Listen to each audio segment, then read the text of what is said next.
ये गाड़ी 750 किलोमीटर के ऊपर नहीं चल सकती, क्योंकि जब हम इसको स्विच ऑन करते हैं तो स्विच ऑन करने पे इसके ऊपर लिख कर आता है DF error know start 750 kilometre. ये देखिए मैंने स्विच ऑन किया, ट्रिप टाइम हटने के बाद में लिख कर आएगा, ये लिख कर आया है DF error know start 750 kilometre. तो ये किस चीज़ की वजह से ये प्रॉब्लम आता है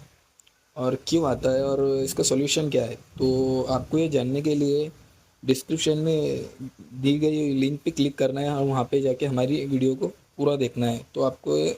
पता चलेगा कि ये प्रॉब्लम क्यों आया और इसका सॉल्यूशन क्या है।